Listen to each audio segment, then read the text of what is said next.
காரியம் நம்ம அதிகமா கேள்விப்படுகிற ஒரு விஷயம் அல்லது பேசுற ஒரு விஷயம்.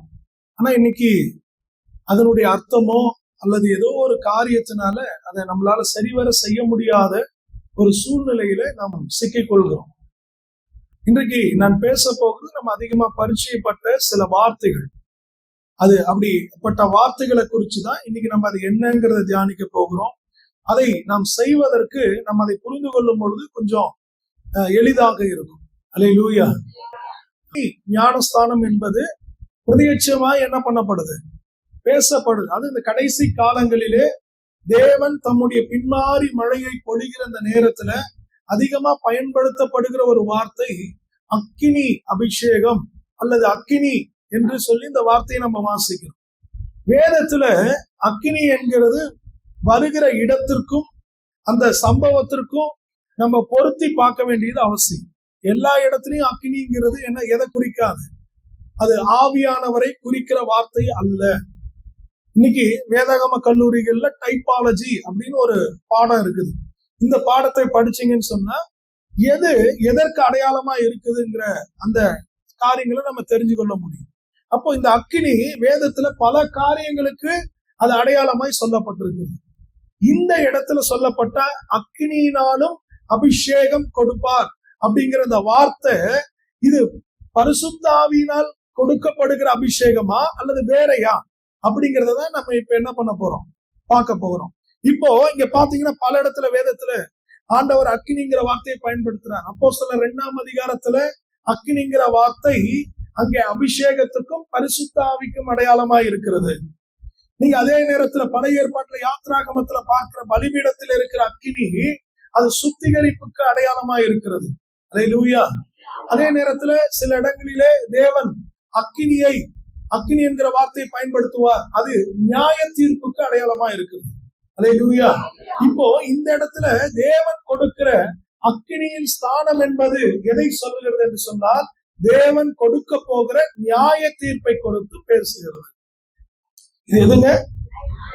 நியாய தீர்ப்பை குறிச்சு பேசுது. ஏன்னா கீழே இருக்கிற வசனத்தை நீங்க கவனிச்சு பாருங்க. அங்க சொல்லப்பட்டிருக்குது, தூற்றுக்கூடை அவர் கையில் இருக்கிறது. என்னங்க தூற்றுக்கூடை? யோவான் சொல்றாரு, நான் வெறும் மனம் திரும்புதல் கேட்ட ஞானஸ்தானத்தை தான் கொடுப்பேன், ஆனால் உங்களை பரலோகத்தில் சேர்க்க அல்லது தேவனிடத்திலிருந்து உங்களை பிரித்து என்ன பண்ண நரகத்துல தள்ள அதிகாரமுடைய ஒருவர் இங்கே வருகிறார். அல்லேலூயா. இங்க சொல்லப்பட்டிருக்கிற அக்கினியினாலும் அப்படிங்கிற வார்த்தை என்ன, ஸ்நானம் என்பதற்கு என்னன்னா முழுகுதல் என்று அர்த்தம். என்னங்க, ஸ்நானம் பண்ணிட்டு வரேன் அப்படின்னா நான் குளிச்சுட்டு வரேன்னு அர்த்தம். அப்ப அக்கினியினாலும் அப்படின்னா நீங்க சொல்லுங்க, நரகத்துல என்ன இருக்கும்? அக்கினி கடல். அந்த கடலுக்குள்ள போடப்படுகிறவர்கள் அங்கே ஸ்நானம் பண்ணுவாங்க, மூழ்கி போவாங்க. அததான் இங்க சொல்லப்பட்டிருக்கிறது, அக்கினியினாலே அவர் அங்கே ஸ்நானம் பண்ணுவார். அல்லேலூயா. இன்றைக்கு நம்ம இதை கவனிக்க வேண்டிய, இன்னைக்கு சில நேரம் சில பேர் தவறான புரிதலினாலே இந்த வார்த்தைகளை தவறாய் போதிக்கிறத நம்ம பார்க்க முடியுது. ஆனா தேவனுடைய பிள்ளைகள் அந்த கடைசி காலத்துல ரொம்ப கவனமா இருந்து, இப்படிப்பட்ட ஒரு காரியம் இருக்குதா, இன்னைக்கு நிறைய பேர் அக்கினி அபிஷேகம் இறங்கி வந்த பொழுது அக்கினியை போன்ற ஒரு தோற்றம் இருந்தது. ஆனா அதுக்கப்புறம் எந்த இடத்துலயும் அக்கினி அபிஷேகம் என்கிற வார்த்தை பயன்படுத்தப்படல. புதிய ஏற்பாட்டிலேயோ மற்ற இடங்களையோ அக்கினி அபிஷேகம் என்கிற ஒரு வார்த்தை, அபிஷேகங்கிறது ஒண்ணுதான், காமன். அது ஒரு தடவை தான் செய்யப்படுறது. அல்லேலூயா. அப்போ இங்க சொல்லப்படுகிற காரியம் அது நரகத்திலே தள்ள போகிற நியாய தீர்ப்பை குறிக்கிற காரியம். அல்லேலூயா. இப்ப இன்றைக்கு தேவனுடைய பிள்ளைகளா இருக்கிற நாம் இதை தெளிவாய் புரிந்து கொள்ளணும். நம்முடைய ஆண்டவர் நினைத்தால் நம்மை தேவனோடு கூட பரலோகத்தில் சேர்க்க முடியும், அல்ல என்றால் நம்மை நரகத்தில் தள்ள முடியும். ஆண்டவர் ஒரு காரியத்தை சொன்னாரு, இந்த உலகத்துல உங்கள் சரீரத்தை அழிக்க வல்லவர்களுக்கு நீங்கள் பயப்படாமல் உங்கள் ஆத்துமாவை நரகத்தில் தள்ள வல்லவருக்கு பயப்படுங்கள். அல்லேலூயா. ஏன் நம்ம கர்த்தருக்கு பயப்படணும்? ஏன் நம்ம தேவனுக்கு பயந்து வாழணும்? இன்னைக்கு ஏன் இஷ்டம், இது ஏன் வாழ்க்கை, நான் எப்படி வேணா வாழ்வேன் அப்படின்னு ஒரு முடிவுக்கு நம்ம வர்றோம். இதுதான் நம்மை அநேக நேரம் ஸ்தோத்திரம் அக்கினி கடலுக்கு பாத்திரவான்களா மாத்திருது. அல்லேலூயா. இந்த வாழ்க்கை என்பது இந்த ஜீவன் என்பது இது கர்த்தர் கொடுத்த ஒரு காரியம். புரியுதுங்களா? இந்த வாழ்க்கை என்பது, இந்த ஜீவன் என்பது அவருக்காக நம்ம உண்டாக்கப்பட்டிருக்கிறோம். இது அவர் கொடுத்தது. அவர் நினைச்சா நம்ம என்ன வேணாலும் நம்மள பண்ண முடியும். அதுக்கான அதிகாரம் யார்கிட்ட இருக்குது? தேவனிடத்துல இருக்குது. அல்லேலூயா. நான் ஒரு பொருளை வாங்குறேன்னா அதை எப்படி வேணா யூஸ் பண்றதுக்கு எனக்கு உரிமை இருக்கா இல்லைங்களா? அது போலதான் தேவனுக்கு மனிதரிடத்துல முழு உரிமை இருக்கிறது. அல்லேலூயா. அவர் சொல்லுகிறபடி ஒரு மனுஷன் வாழ்ந்தா அவனை பரலோகத்துல சேர்த்து சந்தோஷமா வாழ வைப்பார். இன்னைக்கு உலகத்துல இருக்கிற பெரிய பாவங்கள்ல ஒரு பெரிய பாவம் என்னன்னா, ஒருத்தர் சொன்னாரு, ஸ்தோத்திரம், தான் இஷ்டப்படி வாழ்றதுதான் இருக்கிறதுலே பெரிய பாவம். சொல்லுங்க, என்னை யாரும் என்ன பண்ணக்கூடாது, கண்ட்ரோல் பண்ணக்கூடாது. நான் சுதந்திரமா லிபர்ட்டியா வாழணும். நான் விடுதலை பெற்ற பெண்மா. இன்னைக்கு பெண்கள்லாம் துள்ளி எழுறாங்க, நாங்கள் விடுதலை பெற்ற. ஆமா, யாரும் கேட்க கூடாது, வீட்டுக்காரும் கேட்க கூடாது, அம்மா அப்பா கேட்க கூடாது, யாருக்கு. நாங்கெல்லாம் விடுதலை பெற்ற பெண்மா. நாங்க என்ன போடணுங்கிறத நாங்க தான் தீர்மானிப்போம். நாங்க என்ன பண்ணணுங்கிறத நாங்க தான் தீர்மானிப்போம். நாங்க என்ன செய்யணுங்கிறத நாங்க தான் தீர்மானிப்போம். விடுதலைங்கிறது இது இல்லைங்க. நம்முடைய கலாச்சாரத்தையும் நம்முடைய பாரம்பரியங்களையும் காத்து நாம் செய்கிற காரியங்களை சம உணர்வோடு மற்றவர்களை மதித்து செய்யறதுக்கு பேரு தான் விடுதலை. எல்லாரையும் சமமா நினைக்கிறதுக்கு பேர் தான் என்னது? விடுதலை. அல்லேலூயா. அதை புரிஞ்சுக்கணும். ஏன் இஷ்டத்துக்கு வாழ்றதுக்கு பேர் இல்ல. ஏதேன் தோட்டத்துல ஆதாம் தன் இஷ்டப்படி வாழ்ந்ததுனாலதான் பாவம் செஞ்சு, அதனாலதான் நரகத்துக்கு பாத்திரவானா மாறும். இன்னைக்கும் பூமியில நம்ம அதை தான் செய்யறோம். என்னை யாரு கண்ட்ரோல் பண்ண? அதிகாரம் உள்ளவர்களுக்கு நீங்கள் கீழ்ப்படியுங்கள். வேதம் என்ன சொல்லுதுங்க? அதிகாரம் உள்ளவர்களுக்கு கீழ்ப்படியுங்கள். இன்னைக்கு அதிகாரம் உள்ளவர்களுக்கு நம்ம கீழ்ப்படியணும். இயேசு தன் புருஷராகிற வரைக்கும் தன் தாய் தகப்பனுக்கு கீழ்ப்படிந்திருந்தார். அவர் கடவுள் தான், அவர் தேவாதி தேவன் தான். ஆனா மனுஷனாய் வந்தவர் அதிகாரம் உள்ளவருக்கு கீழ்ப்படிந்தார். அவர் அரசாங்கத்தில் இருக்கிற அதிகாரிக்கு கர்த்தர் கீழ்ப்படிந்தார். அவர் மத ரீதியாக பிரதான ஆசாரியர்களுக்கு அவர் கீழ்ப்படிந்திருந்தார். அல்லேலூயா. இப்ப நம்ம நல்லா புரிஞ்சு கொள்ளணும், தேவன் நமக்கு அதிகாரத்துக்கு கீழே நம்மள வச்சிருக்கிறார். அல்லேலூயா. நம்ம இஷ்டப்படி நம்மளுடைய விருப்பப்படி வாழ்வதற்காக கர்த்தர் நம்மை அழைக்கல. ஒருத்தர் அழகா சொன்னார், ஒரு திருமண வாழ்த்து செய்தியில சொல்லும் போது, நம்மளாம் ஆடு மாடு கிடையாது. நம்மள கர்த்தர் தம்முடைய சாயலிலே தம்முடைய பிள்ளைகளாய் கர்த்தர் உருவாக்கி இருக்கிறார். அல்லேலூயா. ஆடு மாடு என்ன பண்ணும்? இங்க ஒரு நாள் 10 நாள் ஒருத்தர் கூட வாழும், அடுத்து இன்னொன்னு வந்ததுன்னா அது பின்னாடி போயிடும். அப்படி வாழ்றது இல்ல நம்ம வாழ்க்கை. அல்லேலூயா. தேவன் ஒருவரை அல்லவா படைத்தார். தேவன் அதைதான் கர்த்தர் சொல்றாரு, நம்ம தேவ சாயலில் உண்டாக்கப்பட்டிருக்கிறோம். உலகத்துல நம்ம நல்லா புரிஞ்சு கொள்ளணும், ஆண்டவர் கொடுத்த இந்த வாழ்க்கையை ஆண்டவர் விரும்புகிறபடி வாழ்ந்தால் நமக்கு ஒரு பெரிய ஆசீர்வாதமாய் அது இருக்கும். அல்லேலூயா. அப்ப யாரையும் நான் தவறா சொல்லல. இப்போ இந்த அக்கினி அபிஷேகம் அப்படின்னு போதிக்கிறாங்களே, அப்ப அது சரியா பிரதர்? ஆனா இந்த இடத்துல அப்படிப்பட்ட வார்த்தை அதை குறிக்கிற காரியம் அல்ல என்கிறத நம்ம சபையார் புரிந்து கொள்ளணும். அல்லேலூயா. இதை கேட்கிற ஜனங்கள் புரிந்து கொள்ளணும். ஆமென். ஆமா, அக்கினி அபிஷேகம் என்பது நம்மை பிரித்தெடுப்பது அல்லது நம்மை தேவனுக்கென்று நம்மை என்ன சொன்ன பரிசுத்தப்படுத்துவதற்கு தான் அபிஷேகம். அல்லேலூயா. நம்ம ஒரு குறிப்பிட்ட நோக்கத்துக்காக நம்ம செப்பரேட் பண்ற ஒரு காரியம் தான் அபிஷேகம். அல்லேலூயா. அதை நம்ம நல்லா புரிஞ்சு கொள்ளணும். ஸ்தோத்திரம். இங்க சொல்ற அக்கினி அபிஷேகம்ங்கிறது ஸ்தோத்திரம் சும்மா நம்ம கத்தி குதிச்சு இப்ப கொஞ்ச நாளைக்கு முன்னாடி நடந்த சம்பவத்தை பாத்தீங்கன்னா, ஆராதனை நேரத்துல எல்லாரும் விறகு கட்டையை எடுத்து கொளுத்தி என்ன பண்றாங்க, சபைக்குள்ள எல்லாரும் இப்படி காட்டிட்டு இருக்கிறாங்க. ஆனா மேல பாத்தீங்கன்னா வெறும் டென்ட் தான். என்னன்னா அக்கினி முகாமா. என்ன முகாம்? அக்கினி முகாம். எல்லாரும் ஏன்னா உண்மையான அக்கினி வரலன்னு விறகு கட்டி கொளுத்தி என்ன பண்றான், எல்லாரும் விறகு எடுத்து ஆட்டிட்டு இருக்கான். அது பிடிக்காம தீ பிடிக்காம இருந்தது, அதே பெரிய விஷயம் தான். இப்ப கொஞ்சம் ஏசி ஆஃப் பண்ணோம்னா இங்கேயே அக்கினி முகாம் தான். ஏசி ஆஃப் பண்ணிட்டோம்னா அவ்வளவுதான், அக்கினி முகாம் தான். ஒன்னும் பிரச்சனையே இல்லை, வெளியே போய் நின்னா போதும். இந்த மே மாச வெயில்ல நமக்கு அக்கினி முகாம் தான் அது. அல்லேலூயா. இதுக்கு தனியா அந்த அக்கினி முகாம் போடுறவங்க எங்க போடுவாங்க தெரியுமா? நல்லா குழுகுழுன்னு இருக்கிற இடத்துலதான் அக்கினி முகாம் போடுவாங்க. அங்கெல்லாம் போடக்கூடாது. கரூர்ல, திருச்சி, மதுரை இங்க போட்டீங்கன்னா 107 108 டிகிரி. அதை விட ஜாஸ்தியா வேணும்னா ஆந்திரா பக்கம் போங்க, 118 120 வரும். அங்க போனா உண்மையான அக்கினி முகாம், பத்தி எரியலாம். அல்லேலூயா. ஆமா, இந்த அக்கினி அந்த அக்கினி அல்ல. அல்லேலூயா. இது நியாய தீர்ப்பின் அக்கினி. அதை நம்ம நல்லா புரிஞ்சுக்கொள்ளணும். அல்லேலூயா. இரண்டாவது, நாம் அதிகமா கேட்கிற ஒரு வார்த்தை அது என்னங்கிறத நம்ம பார்க்கலாம். எபேசியர் 5ஆம் அதிகாரம் 17 18 வசனங்களை வாசிங்க. எபேசியர் 5ஆம் அதிகாரம் 17 18 வசனங்களை வாசிங்க. அதிகமாய் நாம் கேட்கிற ஒரு வார்த்தை.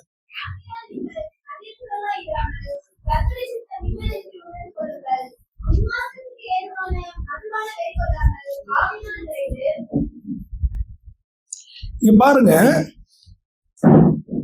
18 வாசிங்களா?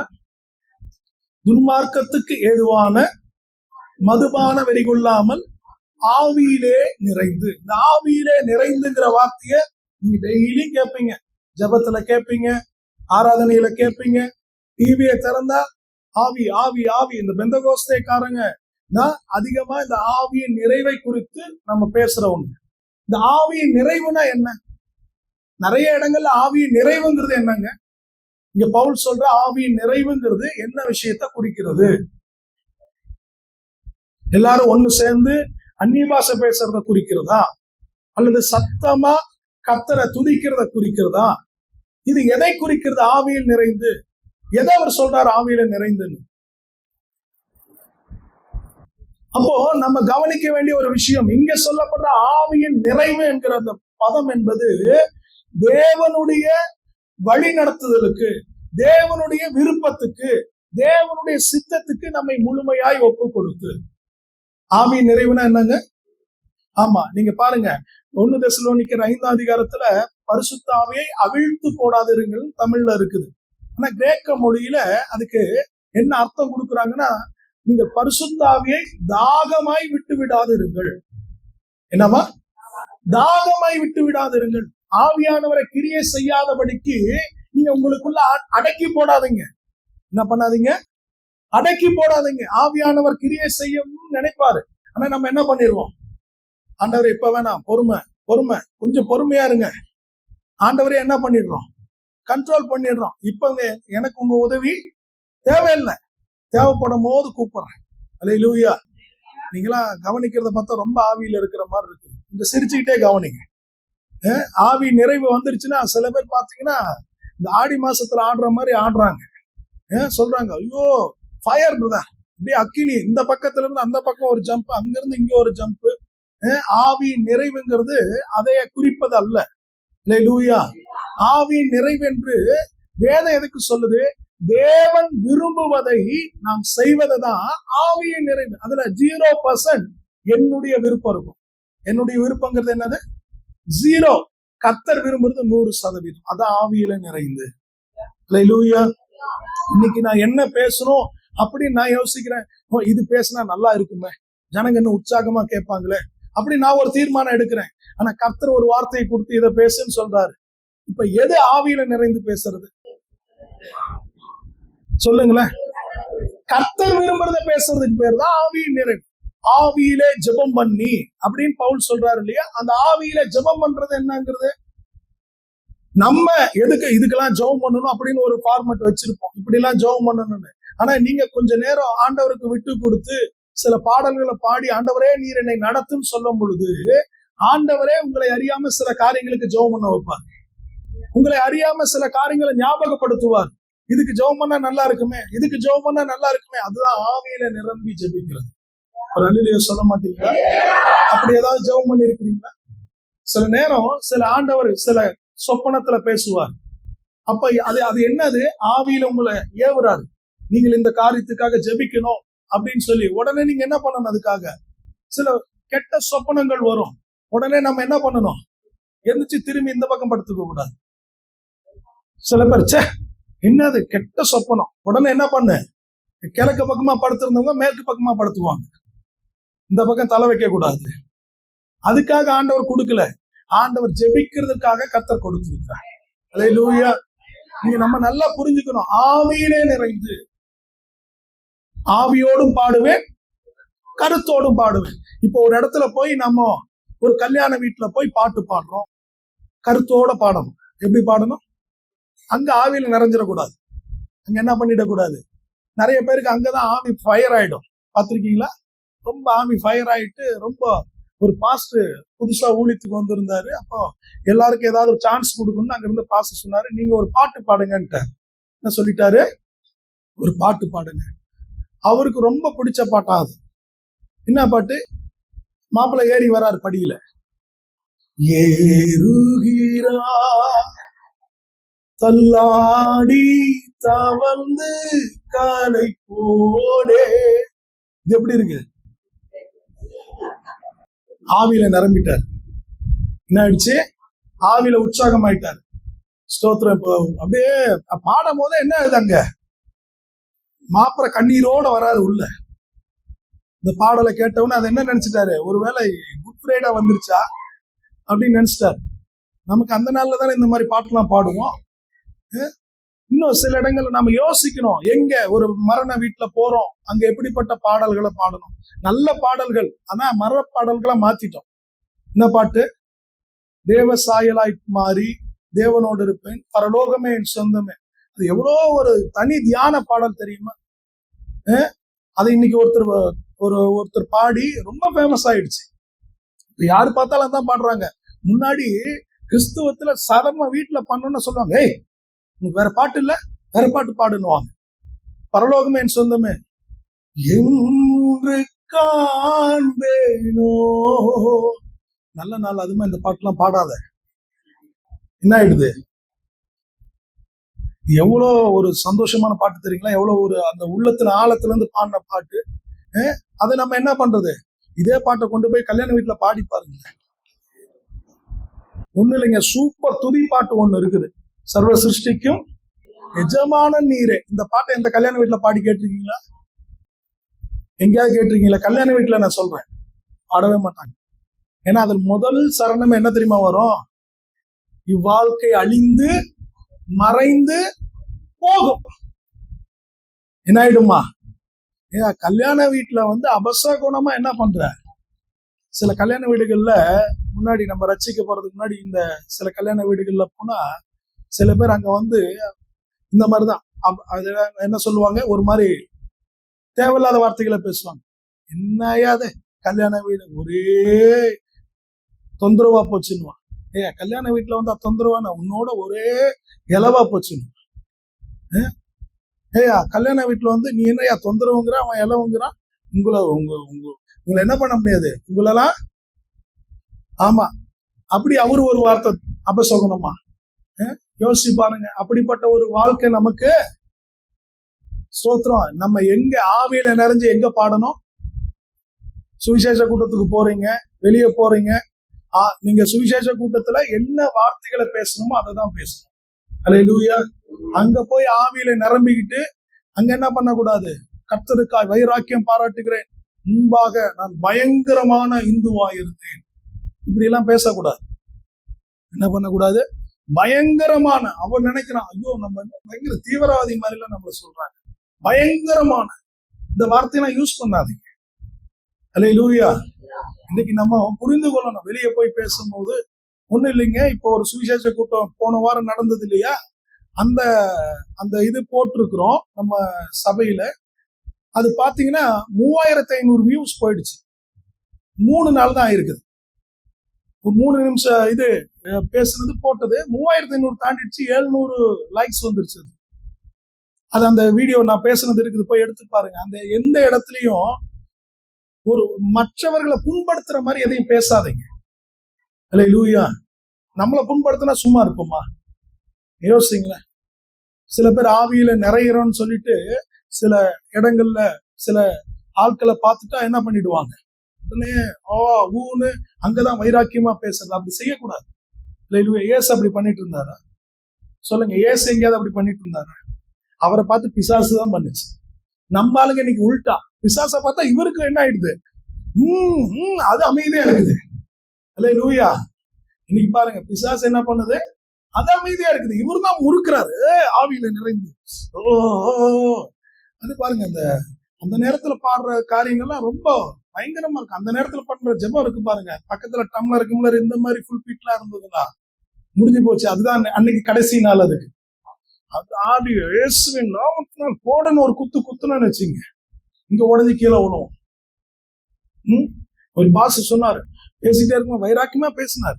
பேசி முன்னாடி தண்ணி அந்த இது வச்சிருக்கிறாங்க, அந்த ஆவியில நிறைஞ்சு பேசி காரு பாருங்க. ஒண்ணு இங்க இருக்கிற சொம்பு கடைசி ரோவுக்கு போய் அங்க இருக்கிற அம்மா மூஞ்சில விழுந்து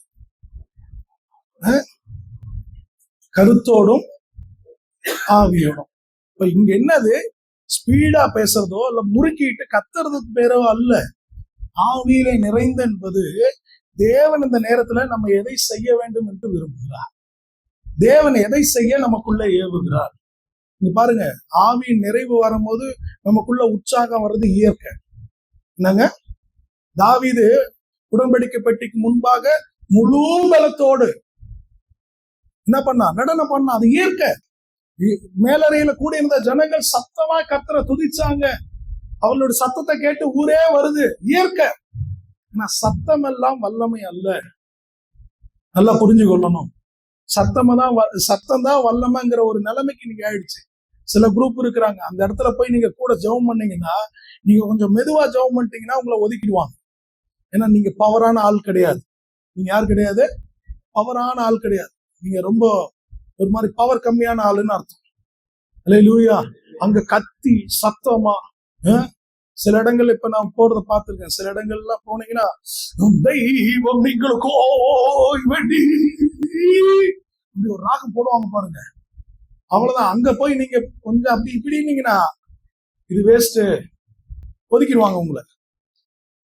அல்லேலூயா. ஆமா, இப்ப நான் சொல்லும் போது உங்களுக்குள்ள என்ன பண்ண ஒரு முறுக்கு வருதா இல்லையா?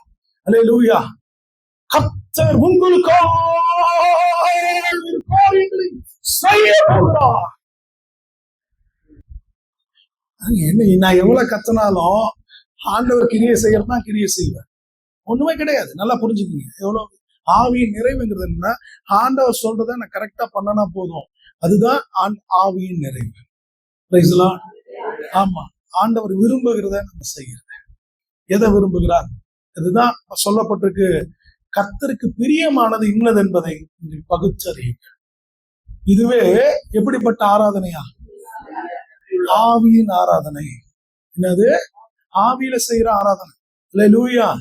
ஆமா, நம்ம நல்லா புரிஞ்சுக்கணும். சரி, நேரம் இல்லாதனால நான் அடுத்த பகுதிக்கு போறேன். என்னாகமம் 20ஆம் அதிகாரம் 12வது வசனத்தை நாம் வாசிக்க கேட்போம். என்னாகமம் 20ஆம் அதிகாரம் 12வது வசனம். பின்பு கர்த்தர் மோசேயை நோக்கி, ஆரோனையும் நோக்கி, இஸ்ரவேல் புத்திரருடைய கண்களுக்கு முன்பாக என்னை பரிசுத்தம் பண்ணும்படி நீங்கள் என்னை விசுவாசியாமல் போனபடியினால் இந்த சபையாருக்கு நான் கொடுத்த தேசத்துக்குள் நீங்கள் அவர்களை கொண்டு போவதில்லை என்றார். அல்லேலூயா. இங்க பாருங்க, இப்ப அடுத்து நம்ம ஒரு வார்த்தை அதிகமா கேட்கிற ஒரு வார்த்தை, பரிசுத்தமா வாழ்றது, பரிசுத்தம் பண்ணுவது.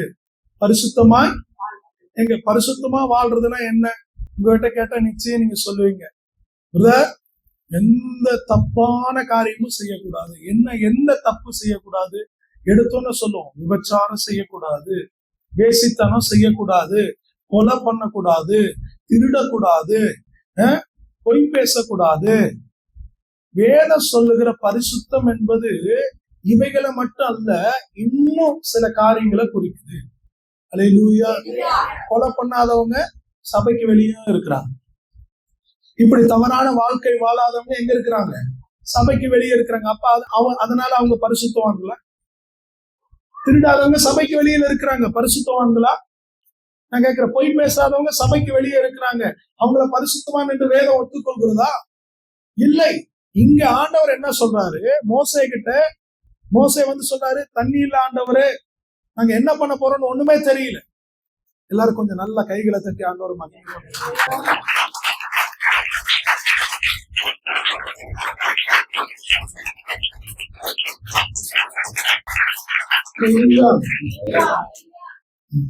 எனக்கு எங்கேயோ அதனாலதான் கொஞ்சம் சொன்னேன். இப்போ வேதம் நமக்கு தெளிவா சொல்லுது, தண்ணி இல்ல ஆண்டவரேன்னு சொல்லி வந்து சொல்லும் போது ஆண்டவர் சொன்னாரு, நீ போய் அந்த கண்மலையை பார்த்து என்ன பண்ணு, பேசு. முதல் வாட்டி அவர் அடிக்க சொன்னாரு, அடிச்சுட்டார். இப்ப ரெண்டாவது வாட்டி ஆண்டவர் சொன்னாரு, ரெண்டாவது வாட்டி அடிக்க வேண்டாம், இது கிறிஸ்துவின் அந்த மரணத்துக்கு சாயலா இருக்கிறதுனால ஆண்டவர் சொன்னாரு, நீ போய் பேசு, தண்ணீர் வரும். இப்ப யோசிச்சு பாருங்க, போய் பேச வேண்டிய இடத்துல அவர் கோல் எடுத்து அடிக்கிறார், ஆனா தண்ணி வந்துருச்சு. ஆண்டவர் சொல்லிட்டாரு, நீ வந்து நான் என்ன சொன்னேன், நீ என்ன செஞ்ச. இப்ப யோசிச்சு பாருங்களேன், ஆபரேஷன் சக்சஸ், பேஷண்ட் டெத், அந்த நிலைமை தான் இப்போ. அற்புதம் நடந்துருச்சு, பேசினாலும் அடிச்சாலும் அற்புதம் நடந்துருச்சு. இப்ப ஊழியக்காரர் மாட்டிக்கினாருங்க. அல்லேலூயா. ஆண்டவர் சொன்னாரு, நீங்கள் அந்த ஜனங்களுக்கு முன்பாக என்ன பண்ணல, பரிசுத்தம் பண்ணல. என்ன பண்ணலையா, பரிசுத்தம். இப்ப இங்க என்ன அடிப்படையா வச்சு சொல்றாருன்னா, நான் உங்களை என்ன செய்ய சொன்னேனோ அதை செய்யாம நீ உன் இஷ்டத்துக்கு ஏதோ ஒண்ணு செய்யற. பரிசுத்தம் என்ன தெரியுங்களா, பரிசுத்தமா வாழ்றதுன்னா என்ன, கர்த்தர் உங்களை எப்படி வாழ்ற சொல்றாரோ அப்படியே வாழ்றதுக்கு பேரு தான் பரிசுத்தமா வாழ்றது. இதுதான் அடிப்படை, இதுதான் அஸ்திபாரம். பரிசுத்தமான வாழ்க்கைக்கு என்ன அர்த்தம், பரிசுத்தமான வாழ்க்கைக்கு என்ன அர்த்தம், வெள்ளை ட்ரெஸ் போட்டுக்கிறது இல்ல, புரியுதுங்களா? வெள்ளை ட்ரெஸ் போட்டுக்கிறது நல்லது, நான் போட்டிருக்கிறேன், நான் போடுறேன், உங்களையும் போடுங்கன்னு நான் விரும்புறேன். போட்டீங்கன்னா யூனிஃபார்மா இருக்குன்னு விரும்புறேன். ஆனா வெள்ளை ட்ரெஸ் போட்டுக்கிறதுனால நான் பரிசுத்தமா வாழ்றேன்ற அடையாளம் கிடையாது. நான் உலகத்துல இருக்கிறவங்க செய்யாத தப்ப நானும் செய்யாம இருக்கிறதுனால பரிசுத்தம் கிடையாது. அது அவர்களும் செய்யாம இருக்கிறாங்க. ஆனா அவங்க என்ன செய்யறது இல்ல, கர்த்தர் எதை எப்படி செய்யணும்னு சொல்றாரோ அதை அப்படி செய்ய மாட்டாங்க. ஆனா நீங்களும் நானும் அப்படி செய்யணும், அதுதான் பரிசுத்தமான வாழ்க்கை. ஒண்ணும் இல்லைங்க, எலியா கிட்ட ஆண்டவர் சொன்னாரு, நீ போய் கேரித் ஆற்றண்டையிலே ஒளிந்து கொள் சொன்னார். எத்தனை நாள்னு சொல்லல, ஆனா அந்த தண்ணீர் வற்றுகிற அளவுக்கு அவன் அங்கதான் இருந்தான். கிட்டத்தட்ட 6 மாதங்கள் வேதம் சொல்லுது. இந்த 6 மாதங்களும் அவன் வாழ்ந்த வாழ்க்கை, எங்கேயும் பிரசங்கம் பண்ணல, வேற எந்த ஊழியமும் செய்யல, எதுவுமே பண்ணல. இந்த 6 மாசமும் அவன் கர்த்தருக்காய் பரிசுத்தமாய் வாழ்ந்தான்.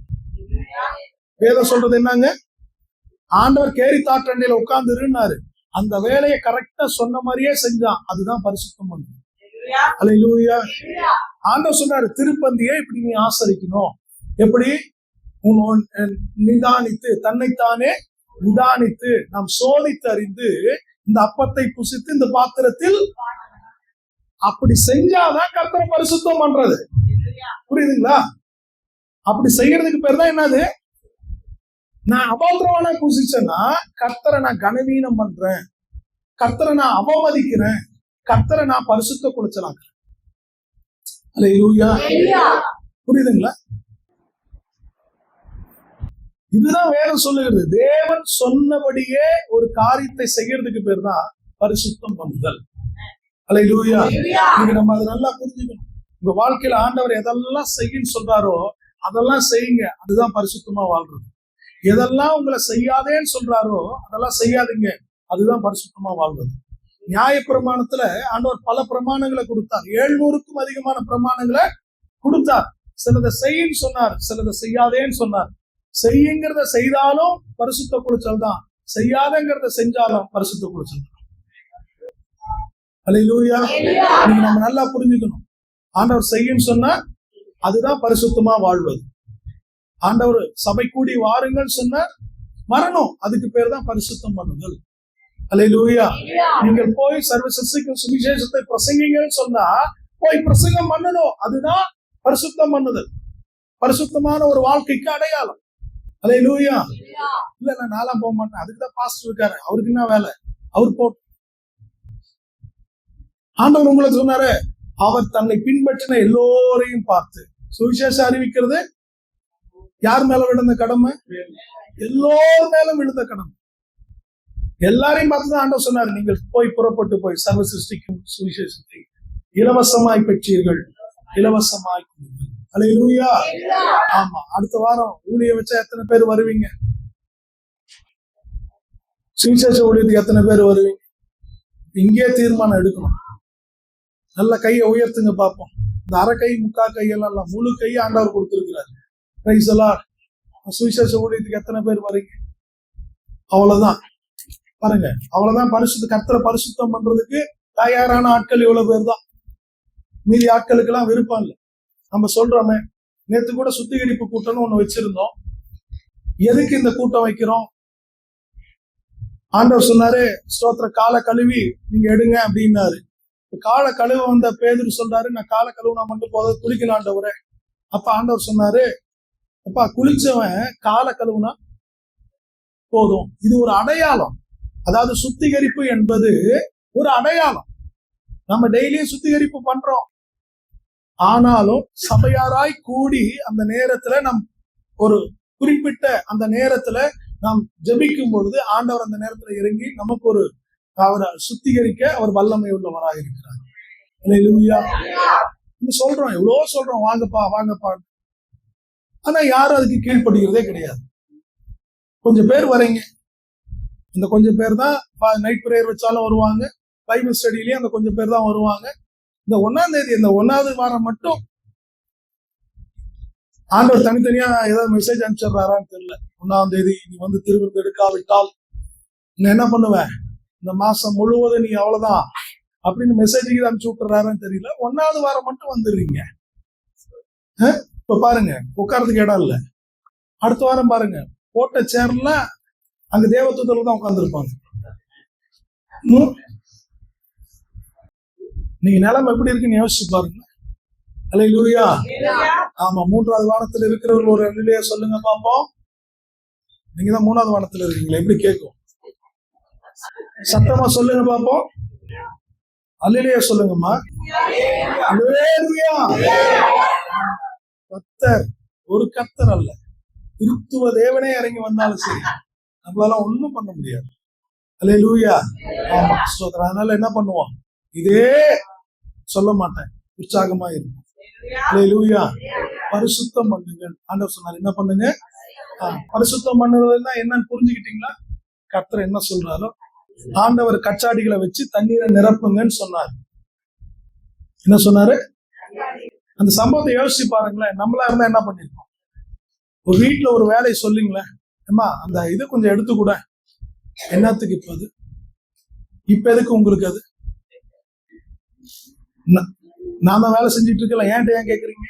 ஆண்டவர் என்ன சொன்னாரு? கச்சாடிகளை தண்ணீரால் நிரப்புங்கள். ஆண்டவர் சொன்னாரு. அவன் சொன்னான், ஆண்டவரே இது கால் கழுவுறதுக்கு வச்சிருக்கிறது. ஏற்கனவே ஆல்ரெடி கால் கழுவிட்டு போனவனுங்க உள்ள ஒண்ணும் இல்ல, திராட்சை ரசம் இல்ல. திராட்சை ரசம் இல்ல ஆண்டவரே, திராட்சை ரசம். கால் கழுவுறதுக்கு தண்ணி வைக்க சொல்லல. அவர் சொன்னாரு, உனக்கு தேவையில்ல அந்த வேலை. என்ன பண்ண, தண்ணிய ஊத்துனா ஊத்து, ஊத்தும் போது தண்ணி, ஆனா அத உள்ள இருந்து எடுக்கும் போது திராட்சை ரசம். அல்லேலூயா. ஆண்டவர் சொன்னதை சொன்ன மாதிரி செய்யுங்க. ஆண்டவர் சொன்னாரு, கர்த்தர் சொன்னபடியே ஆசரிப்பு கூடாரத்தை கட்டி முடித்தார். கர்த்தர் சொன்னபடியே பேழையை கட்டி முடித்தார். ஆண்டவர் அதை தான் உங்ககிட்ட எதிர்பார்க்கிறார். உங்ககிட்ட என்ன வேலை கொடுக்குறாரு அதை மட்டும் செய்யுங்க. நீங்க பக்கத்துல இருக்கிறவங்க வேலைகளை செய்யாதீங்க. என்ன சொல்றேன், உங்களுக்கு என்ன வேலை கொடுக்குறோ அதை செஞ்சு முடிங்க, போதும். அதுதான் கர்த்தரை பரிசுத்தம் பண்றது. உங்களுக்கு ஒரு நோக்கத்தை வச்சிருக்கிறார், உங்களுக்கு ஒரு திட்டத்தை வச்சிருக்கிறார். உங்களை குறிச்சு ஆண்டவர் செய்ய வேண்டிய ஒரு காரியம் இருக்குது, அதை நீங்க செஞ்சு முடிங்க, போதும். உங்க ஓட்டத்தை குறிச்சுதான் உங்ககிட்ட கர்த்தர் கணக்கு கேட்கணும். அல்லேலூயா. ஆமா, ஸ்தோத்திரம். இன்னும் ஒரு 1-2 காரியங்களை நான் சொல்லி முடிச்சிருவேன். அடுத்தது தேவனுடைய ராஜ்யம். மத்தேயு 12:28 எடுத்து வாசிங்க. மத்தேயு 12:28.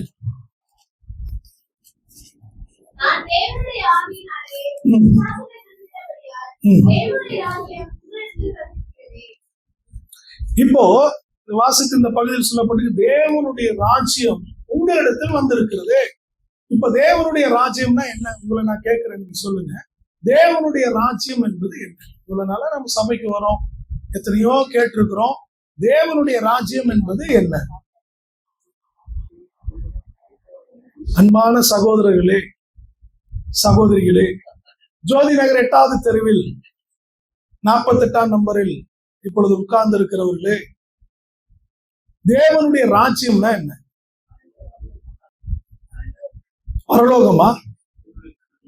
தேவனுடைய ஜனங்கள், தேவனுடைய ஜனங்கள். நீங்க தான் தேவனுடைய ராஜ்யம். அல்லேலூயா. கூடி வர்றத தேவனுடைய ராஜ்யம் சொல்றாருல. ரைட்டு. நம்ம என்ன தெரிஞ்சு வச்சுக்கிறோங்கிறதுக்காக நான் கேட்கிறேன். தேவனுடைய ராஜ்யம் இப்பொழுது உங்களிடத்தில் வந்திருக்கிறது அப்படின்னு சொல்லி ஆண்டவர் அங்க சொல்றாரு.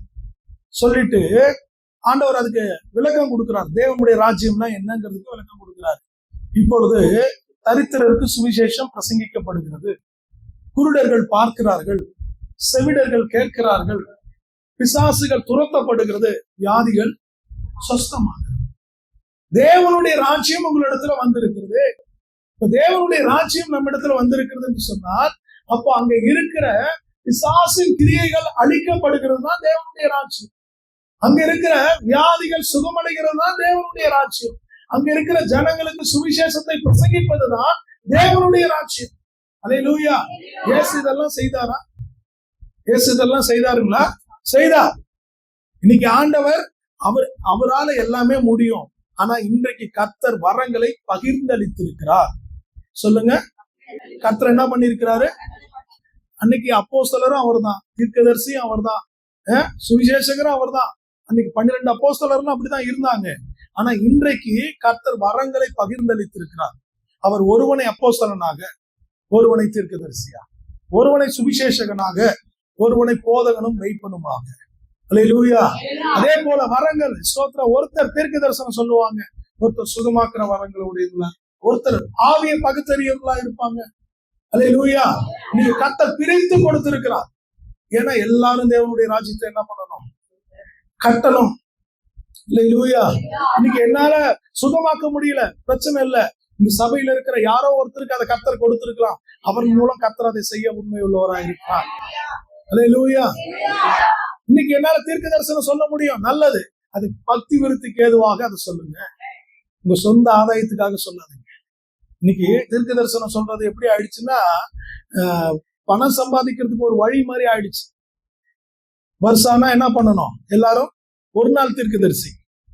வருஷானா டிசம்பர் 31ஆம் தேதி பாத்தீங்கன்னா புது புது தீர்க்கதரிசி எல்லாம் எந்திரிச்சு வருவாங்க. இந்த வருஷத்தில் நடப்பது என்ன? ஆடு நடக்கும், மாடு நடக்கும், நம்ம கூட நடப்போம். அல்லேலூயா. ஆமா. இப்போ இந்த எலெக்ஷனுக்கு சொல்ல ஆரம்பிச்சிட்டாங்க. 4ஆம் தேதிக்கு முன்னாடியே சொல்லிட்டாங்க. இவங்க சொன்னது நடந்தா வீடியோ திரும்ப வெளியே வரும். இவங்க சொன்னது நடக்கலன்னா வீடியோ அதோட சைலண்ட் ஆயிடும். சகோதரர் சொன்ன காரியங்களை கர்த்தர் அப்படியே செய்தார் அப்படின்னுவாங்க. முன்னாடியே ட்ரம்ப் வருவாருன்னு சொல்லி தோத்து போயிட்டாரு, அவ்வளவுதான். அதோட கொஞ்ச நாள் காணாம போனாங்க. திரும்ப ட்ரம்ப் வந்ததுக்கு அப்புறம் திரும்ப வெளியே வந்துட்டாங்க. ஐயா 5 வருஷங்களுக்கு முன்பாகவே ட்ரம்ப் வருவாருன்னு சொன்னாரு. அது போன எலெக்ஷனுக்கு சொன்னது. அல்லேலூயா. இன்னைக்கு நம்ம ஆளுங்க விடுறதுக்கு பாருங்க. அல்லேலூயா. நீங்களும் அப்படிதான் விரும்புறீங்க. அதனாலதான் இன்னைக்கு அவங்க கட்டாயத்துக்கு ஆக்கப்படுறாங்க. என்ன பண்றாங்க? பாஸ்டருக்கு என்ன வரம் இருக்குது, அந்த வரத்தை நம்ம பயன்படுத்திக்கணும். அல்லேலூயா. ஆமா, ஸ்தோத்திரம். பாஸ்டருக்கு என்ன வரம் இருக்குது, அந்த வரத்தை பயன்படுத்திக்கணும். நீங்க அதை விட்டுட்டு என்ன பண்ணிக்கிறீங்கன்னா, எல்லா இடத்துலயும் வந்து எங்க பார்த்தால யார் வந்தாலும் கையை வச்சு அடுத்த நிமிஷம். பைபிள்ல எந்த தீர்க்கதரிசியும் 24 மணி நேரம் தீர்க்கதரிசனம் சொல்லிட்டு இல்ல. பைபிள் என்ன சொல்லுதுங்க? 24 மணி நேரம் தீர்க்கதரிசி ஒரு ஆளை காட்டுங்களேன் பைபிள்ல. அவங்க குறிப்பிட்டு காலத்தோட ஏன் எழுதி வைக்கிறாங்க? ஏன்னா ஆண்டவர் எப்போ விருப்பப்படுறாரோ அப்ப பேசுவார். மற்ற நேரங்கள்ல இவங்களுடைய சொந்த வார்த்தைகளை தான் அவங்க பேசிட்டு இருந்தாங்க. அல்லேலூயா.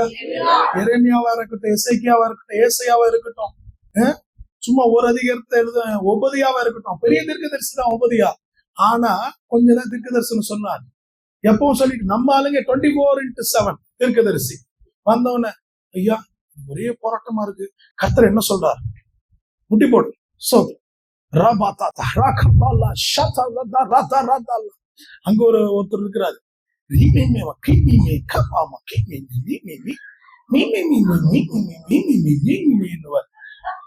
என்னடா இது புதுசு புதுசா ஏதோ இருக்குது. ஆண்டவர் சொல்லுகிறார். என்ன சொல்றாரு? எப்படி அதுக்குள்ள ஆண்டவர் வந்தாரு? இந்த மிகாயா வந்து சொல்லுவான், ஆண்டவர் இந்த மாதிரி பொய்யை நாவி அனுப்பிச்சிட்டாரு. அப்ப அங்க இருக்கிற ஒருத்தன் வந்து, என்ன விட்டுட்டு ஆண்டவர் எப்படி உங்ககிட்ட வந்தாரு சப்புன்னு ஒண்ணு வைப்பான்.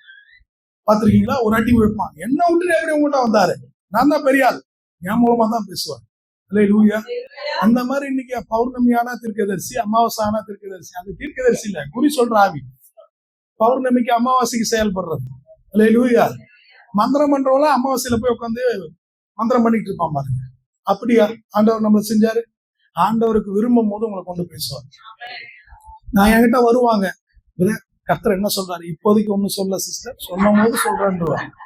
நம்ம ஏன்னா சில பேரு தீர்க்க தரிசனம் சொல்றேன்னு பொய்யா சொல்லி வியாதி வந்து செத்தவங்க பல பேரை நான் பார்த்திருக்கேன். கர்த்தர் சொல்லாதது சொன்னாருன்னு சொல்லக்கூடாது, புரியுதுங்களா? கர்த்தர் சொல்லாதது சொல்லக்கூடாது. நிறைய பேர் பெரிய வியாதிகள் வந்து இறந்ததை நான் பார்த்திருக்கேன். உங்ககிட்ட ஏவுறாரா சொல்லுங்க, உங்க உள்ளத்தை பாரப்படுத்துறாரா சொல்லுங்க, தைரியமா சொல்லுங்க.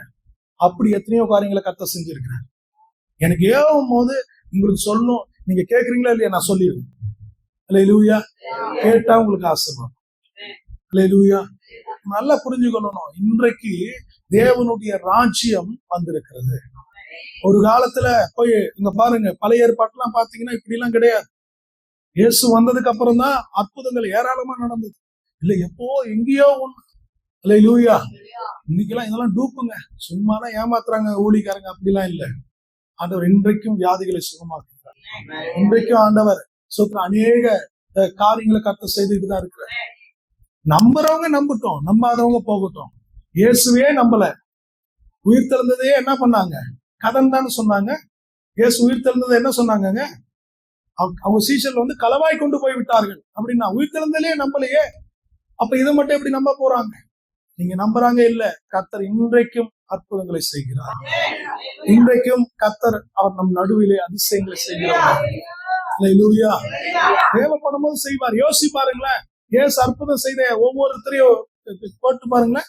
18 வருஷமாய் கூலியா இருந்த பெண், 12 வருஷமாய் பெரும்பாடு உள்ள பெண், சிறு வயதிலிருந்தே பாதிக்கப்பட்ட சந்திர ரோகியான பையன், 38 வருஷமா வியாதியா கிடந்தவன். இப்ப யோசி பாருங்களேன், ஆண்டவர் நேரம் வரும்போது அதை செஞ்சார். ஒருத்தனுக்கு 38 வருஷம், ஒருத்தனுக்கு 12 வருஷம், ஒரு ஆளுக்கு 18 வருஷம். அவங்க நேரம் வந்த போது கர்த்தர் அவர்களை சுகமாக்கினார். இதுக்கு மேல எப்ப நேரம் வரப்போகுது? எனக்கு வேற நேரம் தான் வரும் போல இருக்கு. நல்லது, ஆண்டவர் எல்லாரையும் சுகமாக்கவில்லை. உங்களுக்காக ஆண்டவர் சொல்றாரு, என்னது, ஆண்டவர் எல்லாரையும் சுகமாக்கவில்லை, உங்களுக்காக பரலோகத்தில் நல்ல ஒரு இடத்தை கர்த்தர் வச்சிருக்காரு. அவ்வளவுதான். இப்ப வியாதிக்காக ஜெபம் பண்ண போறோம். ரொம்ப கடினமான ஒரு சூழ்நிலையில இருக்கிறாங்க ஹாஸ்பிட்டல்ல. நம்ம என்ன ஜெபம் பண்ணோம், சுகம் கொடுங்க ஆண்டவரேன்னு ஜெபம் பண்றோம். சுகம் கொடுக்கறதும் கொடுக்காதும் அவர் விருப்பம். அல்லேலூயா. ஆனா நம்ம அவங்களுக்கு சுவிசேஷத்தை சொன்னோம், ஆண்டவர் நிச்சயம் தம்முடைய ராஜ்யத்தில் உங்களை சேர்த்துக் கொள்வார். ஆண்டவர் எல்லாருக்கும் பண்ண ஒரு வாக்குத்தத்தம் என்ன தெரியுங்களா, அவரோடு கூட பரலோகத்துல நம்ம சேர்த்துக் கொள்வதுதான். பரலோகத்தை கொடுப்பேன் என்பதுதான் அவர் பண்ண வாக்குத்தத்தம். எல்லாரையும் சுகமாக்குவேன்னு அவர் எங்கேயும் ப்ராமிஸ் பண்ணல. ஆனா தேவைப்படும் போது சுகமாக்குவார். சொல்லுங்க, தேவைப்படும் போது சுகமாக்குவார், தேவைப்படும் போது உயிர்ப்பிப்பார், தேவைப்படும் போது என்ன வேணா செய்வார். ஆனா எல்லோருக்கும் பரலோக ராஜ்யத்தை, எல்லோரையும் பணக்காரராக்குவேன்னு எங்கேயும் ப்ராமிஸ் பண்ணல. ஆனா உங்களை ஆசீர்வதிப்பேன்னு கர்த்தர் ப்ராமிஸ் பண்ணியிருக்கிறார். அல்லேலூயா. அப்படின்னா அது ஆசீர்வாதம் இல்லைங்களா? அதுவும் ஆசீர்வாதம். அல்லேலூயா. ஆமா, தேவன் நம்மை ஆசீர்வாதம். இன்னொரு காரியத்தை நான் சொல்லி முடிக்க விரும்புறேன். ஜெபம் பண்ணுதல். மத்தேயு 17ஆம் அதிகாரம் 1வது வசனம். மத்தேயு 17:1.